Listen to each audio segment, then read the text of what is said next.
Do what thou will be the whole piece of law. Welcome back. Or if this is your first time, welcome. Although, I feel if you're watching this video, you've been here before. Just call it an instinct. So, as is usually the case, you've clicked on this video for one of two reasons. One, you are interested in what insanity is going on in Long Island and you expected a genuine answer to that. You know, maybe expected this video to be about Zorhan Mamdani or some weird stock thing. You're not entirely wrong, but I'm talking about Long Island in the 1960s to the 1980s. And the second reason you might have clicked on this video is because it is Francis E. Deck related. Now, as a Christmas gift, I am going to release the first part of the rant we're going to cover today, which is Long Island Lunacy. This one comes in two parts, and this video is probably going to be in two parts. So, as a Christmas gift, I'm going to go in order, and you will get the transcription of this one, which is new, never before seen, and next week will be part two, which is the one you've probably already read, if you have gotten into the decosphere, because Long Island Lunacy was already kind of like a dark waters place on the iceberg. This is, you know, the inky blackness at the bottom. But some background knowledge in case you just intend to watch this video as a standalone, which I would not advise. I would advise going to the playlist linked up there or into the description. And I have covered basically the most extensively, the most modern take with all the new information about Francis E. Deck. And for that, I advise you stick around, you know, leave your thoughts in the comments. I always love brainstorming with people. I read every single one. But some background knowledge. Francis E. Deck lives in Long Island.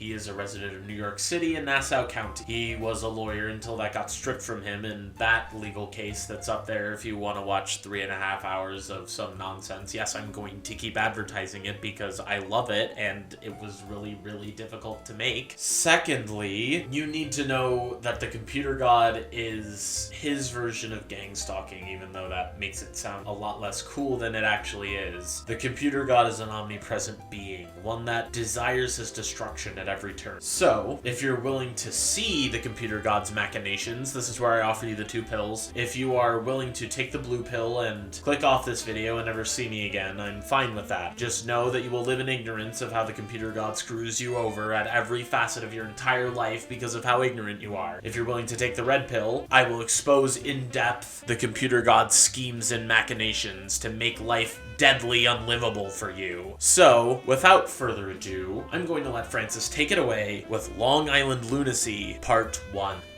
Part 1. Everyone in government. The lowest, deadly, untouchable gangsterism on Frankenstein controls. In December 1965, when I returned from my computer god-planned one-way trip to the snowbound St. Lawrence estuary, quote-unquote, Poland, my life became even worse deadly than before I left. Even Ape, Sonny, Wally Gray, Hempstead cop with another black person, county cop, both in uniform in their Thunderbird auto in their driveway next occupied house to mine, sprayed me with poison nerve gas from their exhaust as I walked by their driveway, loaded with shopping bags. Immediately, they jumped out of their auto, both holding their guns, in an obvious, besweated, cowardly gangster fright, indubitably well briefed by the deadly gangster CIA cops and computer god earphone radio about my razor-sharp chisel in my pocket.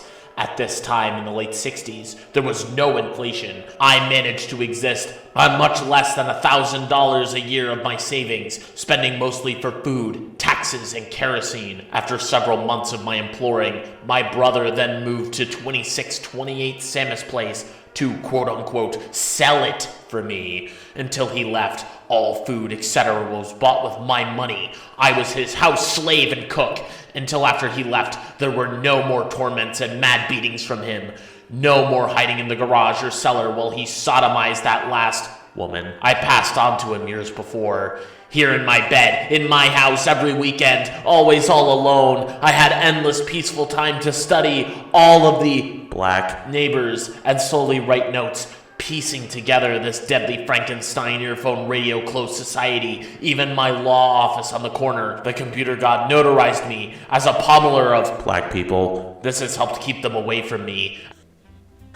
That jog your memory? I know it's been a while, but let's just assume there's some new people here because this is a great way to segue in. So you need to remember, at the behind the scenes of all of these schemes and plots and other nasty words that would imply deception and concealment, the computer god lies. So when he says everyone in government, the lowest deadly untouchable gangsterism, he's saying the computer god controls the government. You kind of have to do some translation work, and it takes a little bit to get used to it, but once you figure it out, it starts working. And to give you a little bit of history, that thing where he's like, oh, they sent me to St. Lawrence Estuary, which was actually Poland, that was him possibly being entrapped by the CIA. That was him. It's a whole thing. I'm probably gonna have to add an addendum when I throw these all together about what that is, and it'll probably be inserted here, but we're not in the future right now. And he also gives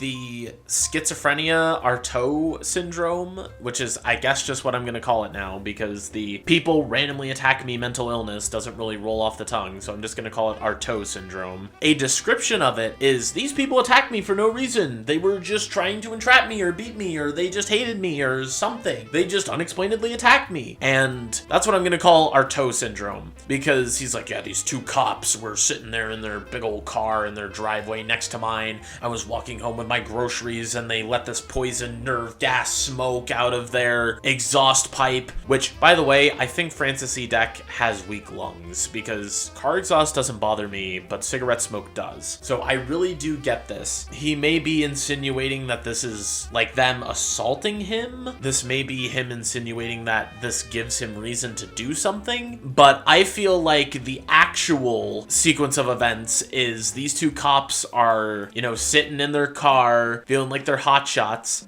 They're starting their car's idling, they're ready to go out somewhere, just getting back, one of the two. And, Francis is walking by their driveway and he goes, he like coughs, and, he's got his groceries home, he's probably winded, so since he's got light lungs already, him struggling with the shopping bag and the exhaust is not a really good combo. He probably, says something along the lines of yells racial slurs, "You're trying to poison me," and they then jump out of their car and try and, I don't want to say arrest him, because I don't feel like they would arrest him over something like this, but he's obviously being a public nuisance. But I mean, based on how he just interacts with normal people, once again, I would love to get my hands on those legal files. If I can do it somehow, I would love to, but I don't know how to get hold of 60 to 80-year-old legal cases. If you're a lawyer, please help me out.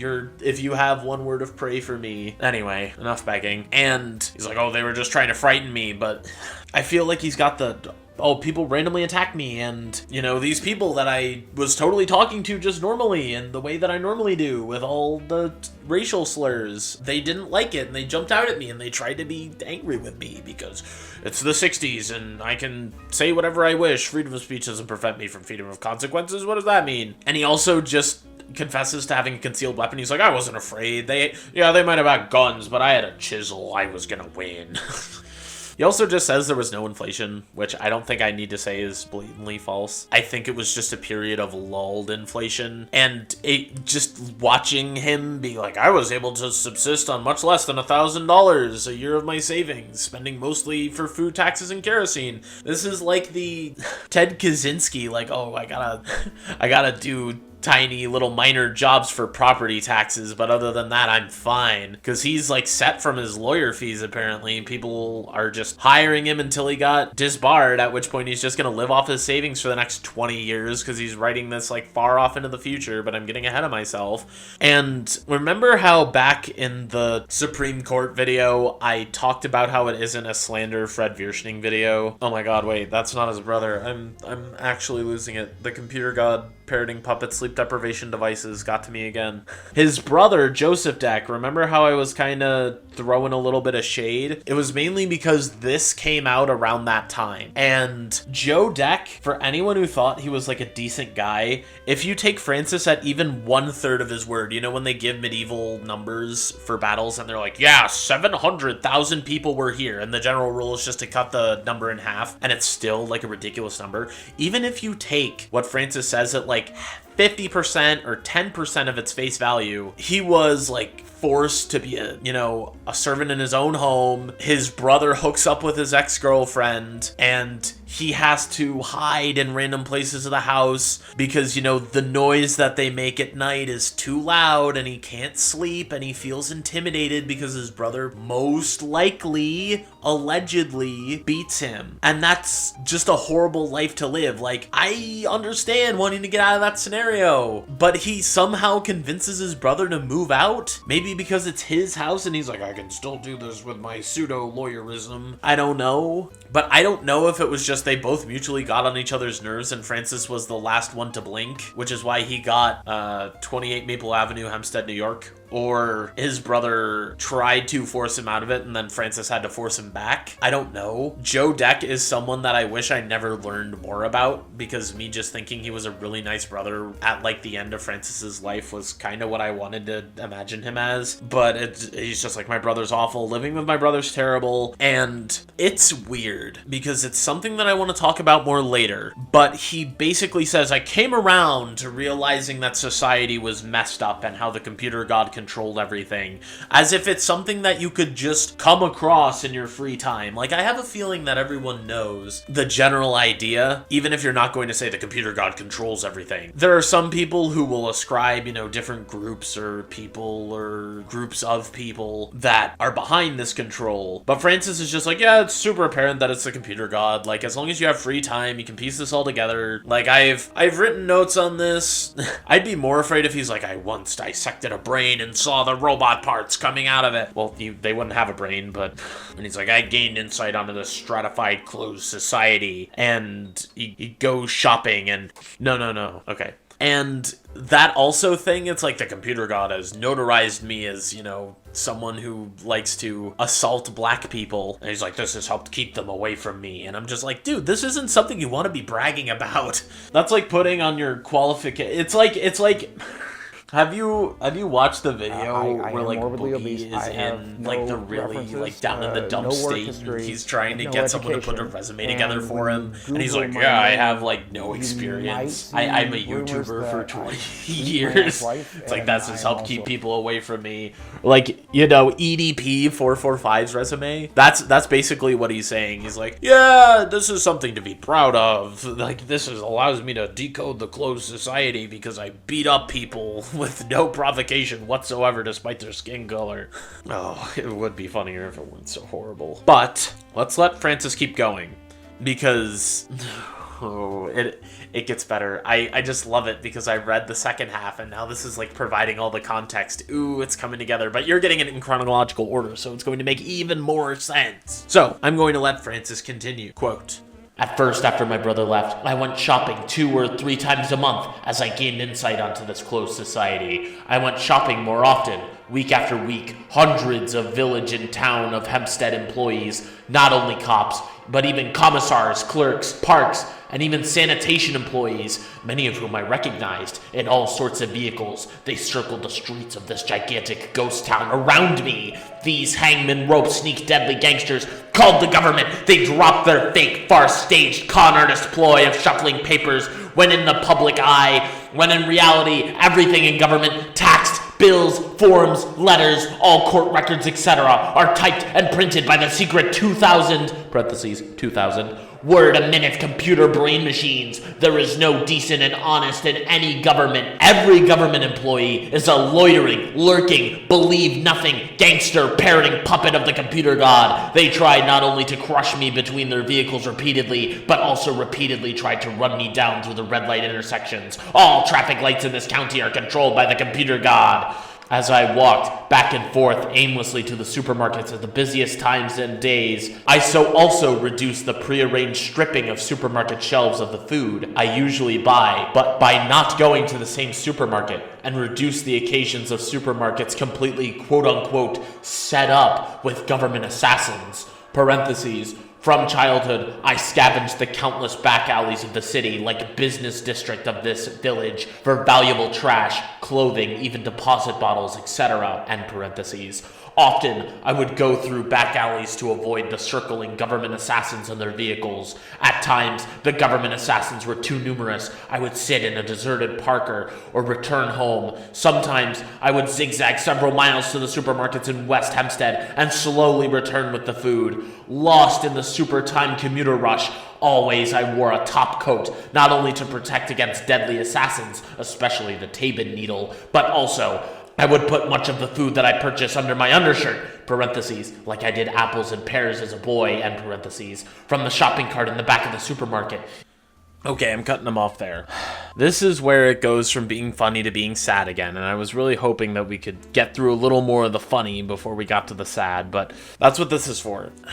He begins to learn more about this computer god closed society, which he has enumerated in older rants of his. It's something that I have no way of explaining to you in a succinct manner right now. It's something you're going to have to gain through context clues or go back and watch the context. As he begins to go shopping more, he's looking at all these government employees and he says, well, what are these government employees really doing? And he says that Hempstead and Nassau is a ghost town. Now, I'm kind of torn as to what this means. Does he mean a ghost town in the sense of there's no one living there? And he only goes out at times when there's like no one there? Because I've been around at 3 a.m. and you could convince me that anywhere is a ghost town. You know, you drive and it's only trucks on the road. Or is he not considering these people, which is another like more concerning one, because you know he already kind of just throws out racial slurs as he sees fit, and I don't want to say it's a dehumanization tactic, because I don't think he views the computer god as human to begin with. But he's like, oh, all these computer god parroting puppets. It's just a way for him to dehumanize the people he's talking about more. And maybe he's just being a public nuisance. He's like, oh, they called the government and they dropped their act, and then I can all see that they're using these machines that the judges use that can print 2,000 words a minute. And all these people just sit around all day and collect their taxes, unlike me, hardworking American Francis E. Deck. Another running theme where he likes to say all these people are lazy or they loiter around and they're serving the computer god for basically no effort whatsoever, while I have to slave away doing all of my work to just barely scrape by on my savings, making barely minimum wage. And he then also says, like, oh, it's not undetectable if they just try and run me over with their car like it's Breaking Bad. And when he said just all lights in this country are controlled by the computer god, I was just like, you're so right. When you're on your way to work and they hit you with the red light and you're like, come on, please. The computer god's trying to hamper my ability to do my job because I'm not loitering around. I'm actually a hard worker. I work in a real working man's industry, not like you lazy government employees sitting around all day. And then he gets this weird misconception about supermarkets. He's like, the shelves are stripped of the food, so I went in the busier times so they can't set up these assassins to undetectably exterminate me, which makes me think that he was like going shopping at like super late at night or super early in the morning, and they're just like, we're not restocking this nonsense just for someone to come in and, you know, buy it. I've been to Wegmans at like 11. They're not interested in stocking anything that is out of stock. And then it goes kind of sad because he just throws in like the really weird qualifying statement, because whenever he throws in a parentheses, right, I think that's where he's kind of signaling that he's like, this may be a little out there, so I gotta give a qualifying statement. Because, you know, as he's like, this, like, all traffic lights in this country are controlled by the computer god. That's like, duh. You should know that. I'm not gonna qualify it with anything. I don't need to add any parentheses or anything. But when he says, oh, when I went at the busier times, I reduced the prearranged stripping and government assassins. And then he says, what do I mean by this? And he's like, well, from childhood, I was hopelessly poor and scavenged the business sector for valuable trash, clothes, and deposit bottles. And you're like, oh, this guy grew up in crushing poverty. Because what we know about Francis E. Deck is his father's from Galicia. We have a document that proves his father's from Galicia, and his mother is also probably from Galicia. From, like, Austria-Hungary. Like, that is how old they are. And being two Polish immigrants in New York City obviously are not going to do too well. His father was a butcher, and his mother probably was a stay-at-home mom, which is not very indicative of, you know, let's go, two-salary income household. old with like 2 children. And you just get the sense that either, 29 Maple Avenue is his family home that he kind of inherited after his parents bid it, or that this is like what he could scavenge together after he got his lawyer's salary in order, because he's like, I'm going through my savings. And apparently he's got a lot of savings, because he's like, I spend less than $1,000 a year and I'm still fine 20 years later, which means he had at least $20,000-ish. I mean, he was making minimum wage effectively. But just when he says that so casually, like, yeah, I lived in crushing poverty, it's fine, like, I still have these bad habits from when I was a kid, I was blown away. I could barely read it in like a serious voice, because it feels like it clicks into place. He feels like people are out to get him. Why is that? Well, because he lived in crushing poverty. And if you're living in crushing poverty, guess what? People who are competing with you for the ability to survive are probably going to be hostile to you in some way, even without schizophrenia. And he's like, oh, I gotta go home because there's assassins everywhere, and I have to, I gotta serpentine. I gotta zigzag to the supermarkets, and then I can't even go home. I have to slowly return because I can't get like a basket or like a push thing. And I have to wear these coats because people are gonna assault me and stab me. And I have to like hide all the food because they're gonna steal it from me. All these government assassins want to assault and steal and rob from me.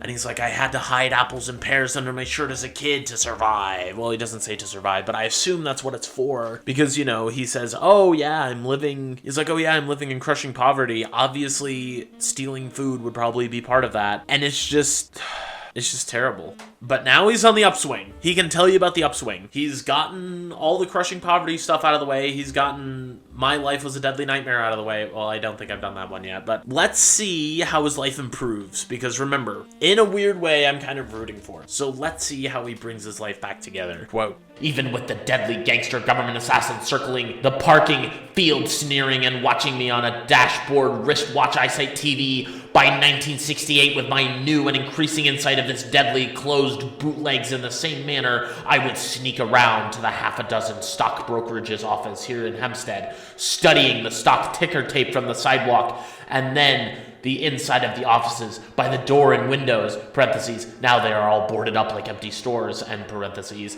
Likewise, I picked the smallest brokerage office. By the door, I would read and help myself to their investment periodicals, etc., and momentarily leave. So I transacted all of my business. With unbelievable beginner's luck, I judged the computer god's stock market to have a 1968 summer rally. Based upon this judgment, every penny of my money was on maximum margin loan. Finally, in late summer, a small rally came. I quickly sold all but one airline stock, the biggest and worst stock that I bought. Immediately after I sold, the 1968 skyrocket rally began. Even my airline stock was remaining its losses. From 1959 to 1968, my income was zero. I could not trust banks. Oh man, I had so much trouble finding a stopping point here. And I know it's going to be a little short, but I need to cut it here because the next time, when he said I didn't trust banks, he's going to go into like this whole gigantic long thing. And I'm not really going to stop him until we get to the end. So this is the second to last stop before the end. Well, actually third to last, because there's stuff written on the side that I've been concealing from you. Haha, that's how deep the computer god conspiracy goes, you fool. Anyway, parroting puppet gangster slave. But his life, I guess, did improve at some point. Because he's like, oh yeah, these deadly assassins were sneering at me, watching me on their eyesight TVs. That's like normal. Just, you ever heard someone say, oh, it feels like my entire life is being recorded? That's key word for parroting puppet computer god target. And I want to call that I was totally right. My inferences were totally right about how he did his stocks. He's like, oh yeah, I stuck in through the window and I read the ticker tape from the window and I pilfered their magazines and purloined all of their stock advice. And I could tell that there was going to be a rally in 1968, and I saw the rally and I was like, yippee, and I sold all my stock, and then the computer god rigged the stock market so that it would drag all my stocks up, even my airline stock that was doing the worst. It regained all its losses, but if I kept all my stuff, I would have been ungodly rich. Oh my computer god. And he just kind of out and admits for 9 years he had no income, where he's like, yeah, I couldn't trust banks. It's weird to say, but it's like the same reason I don't have a credit score. My credit score just doesn't exist. But anyway, let's see if Francis E. Deck resonates with the reasons why I absolutely do not trust banks. Quote, Such banks as Island Federal Bank of Hempstead gangsterized me and swindled me from childhood, parentheses, in nunnery Catholic grammar school, to prevent my drunken sodomist brother robbing my hard-earned savings. For college, secretly, I opened my second bank account, therefore snowballing interest. The cackling, sneering, co-conspiring, felon, gangster, parent, puppet offices of the Island Fed Bank, the two-car garage bank on High Street, tiny building as extent, gave me the worst, namely 69, began and end with death extermination, namely 22 zeros, because I am one niner, highest and worst stratification awaiting extermination, namely 19, or the letter S, the 19th letter in the alphabet, the worst deadly bank account number in the history of the universe, namely account number S2069, when the gangster government subsidized bank did not have near 500 depositors. These are enlightening keys to the computer god worldwide top secret number code which stratifies everything, not only the 4 billion diving people. The computer god adopted it for speed and clarity. This said number code is the means to make possible the computer god worldwide containment policy for stratification. Francis E. Deck. Continued. In a few months, my investments made me minimum wage for 1968, with great insight to the stock market from my many tiny investments. Each brokerage office had foyers between the double doors, and then installed vertical Venetian blinds or solid panel walls to cover their front windows. They were all darkened like movie theaters. I could see assassins hiding and lurking behind newly added partitions and filing cabinets.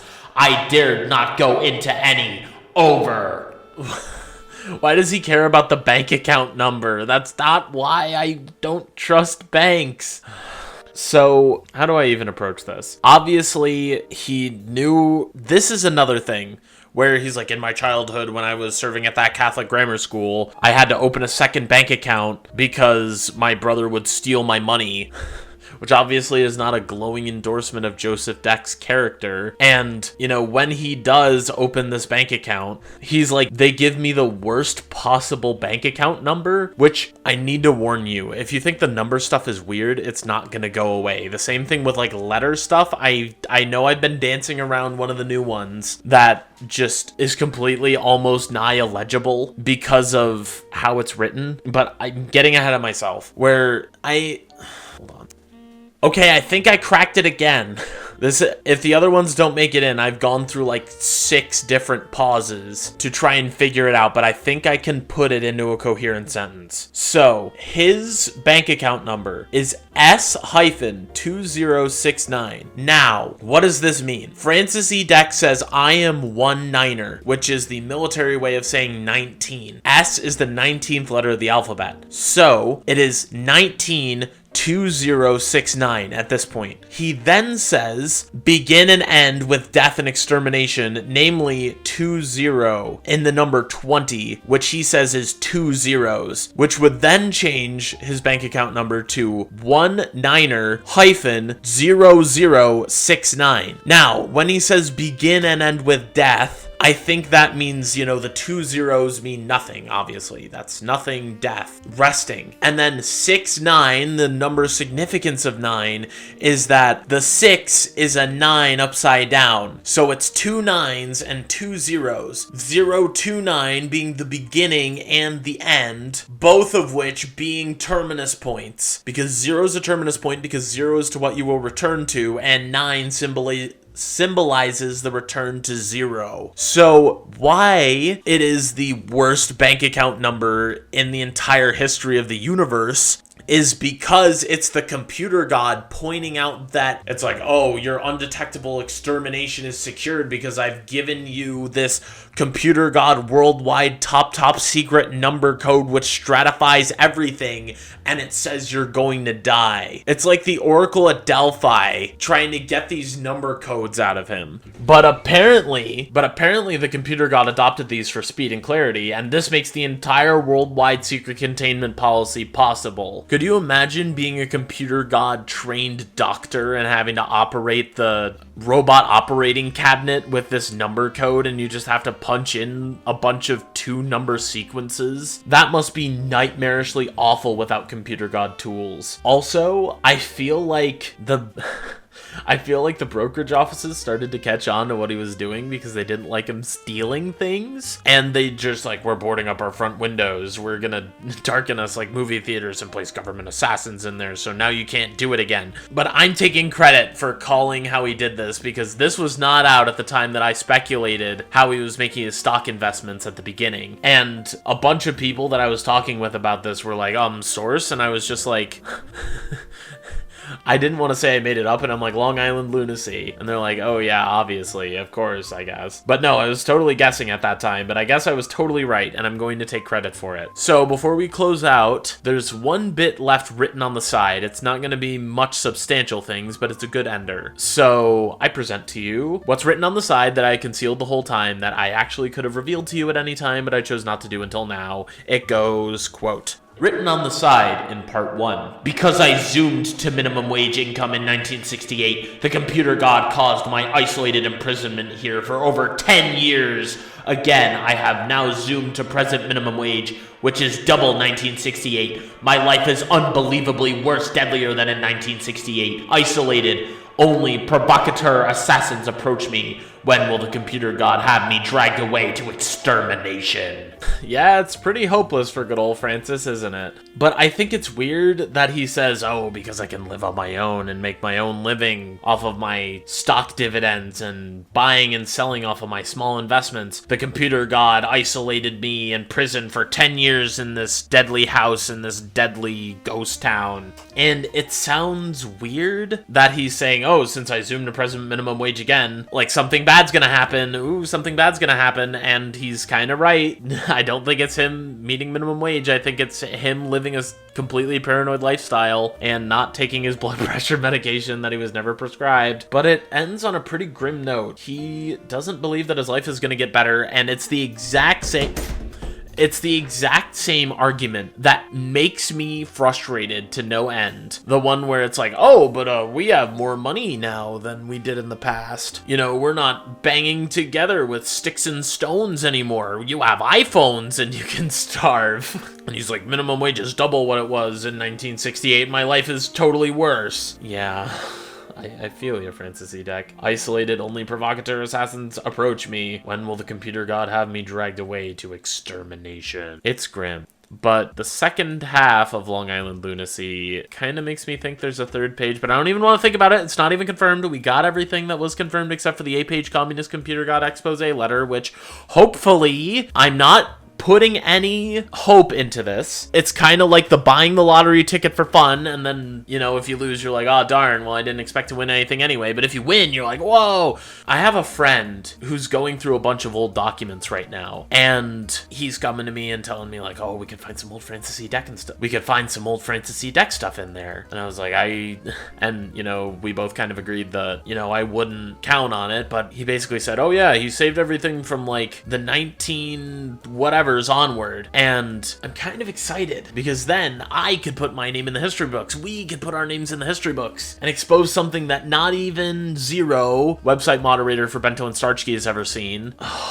It would be so cool. But let's close out. I don't want to get too excited over what's 99.9 repeating % of the time going to be nothing. So I'd like to thank you for watching. I'd honestly like to say, if you made it this far, please like, comment, subscribe, do all those nice things, because it really does help me, not just in the algorithm, but my ego. It helps me produce these easier and set aside time for them. It really does help when I know people are behind me every step of the way. And I think I should just officially confirm it for all you deckheads who made it to the end. I am planning on compiling everything into one gigantic, probably 2-part, 10 hours a piece video, because it's not just going to be a compilation of everything. It's going to be a compilation of everything plus detailed explanations of things and an altogether woven fabric quilt at the end. So if you want to see that in the future, stay tuned. Keep watching. I post shorts, Sunday, Tuesday, Thursday, and videos every Friday at 9 p.m. So I keep to that schedule religiously. I pay my editor to keep to that schedule religiously, and I hope you enjoyed it. Since I always try and leave you with a lesson, don't trust the banks, especially if they give you a computer god banking number that predicts your death. There you go. That's a good lesson.